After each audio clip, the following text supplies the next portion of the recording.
Mega కోడలు లావణ్య త్రిపాఠి కొణిదెల ఎంతో lucky అని నెటిజన్లు కామెంట్ చేస్తున్నారు.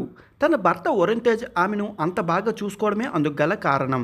సెలబ్రిటీ కపుల్ అంటే గొడవలు వస్తాయని, విడిపోతారని చాలా జంటలు నిరూపించాయి. కానీ ప్రేమగా కూడా ఉండొచ్చని కొంతమంది చాటి చెప్పారు.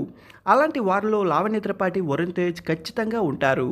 రీసెంట్గా లావణ్య త్రిపాఠి చేసిన కామెంట్స్ వాళ్ళ మధ్య ఉన్న అన్యోన్యత దాంపత్యానికి నిదర్శనంగా నిలిచాయి. లావణ్య త్రిపాఠి హీరోయిన్గా చేసిన ఫస్ట్ మూవీ అందాల రాక్షసి. ఈ సినిమా ఇప్పుడు రీ రిలీజ్ కాబోతుంది. ఈ నేపథ్యంలో సినిమా ప్రమోషన్స్లో మూవీ యూనిట్ పార్టిసిపేట్ చేస్తుంది. ఈ క్రమంలోనే ఒక ఇంటర్వ్యూలో భర్త వరుణ్ తేజ్ గురించి ఆసక్తికరమైన వ్యాఖ్యలు చేశారు లావణ్య.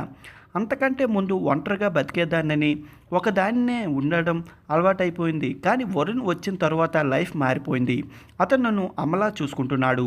నాకు టైంకి మెడిసిన్ ఇస్తాడు, చేతితో తినిపిస్తాడు. నేను ఎప్పుడూ ఎవరికీ తినిపించలేదు. నేను అడగకపోయినా తను నా కోసం అన్నీ చేస్తాడు అని లావణ్య తెలిపారు.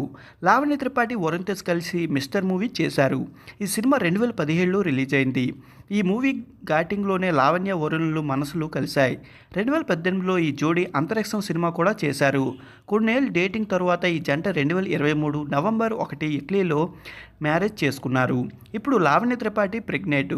ఆమె గర్భం దాల్చిన విషయాన్ని ఈ ఏడాది 6న సోషల్ మీడియాలో వరుణ్ తేజ్ ప్రకటించారు. లావణ్య త్రిపాఠి డెబ్యూ మూవీ అందాల రాక్షసి 2012 వచ్చిన ఈ మూవీ బాక్సాఫీస్ దగ్గర మంచి ఫలితాన్ని దక్కించుకుంది. ట్రయాంగిల్ లవ్ స్టోరీగా వచ్చిన ఈ ఫీల్ గుడ్ మూవీ యూత్ను బాగా అట్రాక్ట్ అయ్యింది. ఈ ఫిలింలోని పాటలని సూపర్ డూపర్ హిట్గా నిలిచాయి. అంతేకాకుండా లావణ్య త్రిపాఠి, వరుణ్ తేజ్ మాల్దీవ్లో బేబీ బంప్స్ను ఎంజాయ్ చేస్తున్నారు. ఫోటోలు కూడా షేర్ చేస్తున్నారు. దీంతో మెగా ఫ్యాన్స్ కంగ్రెస్ తెలియజేస్తున్నారు.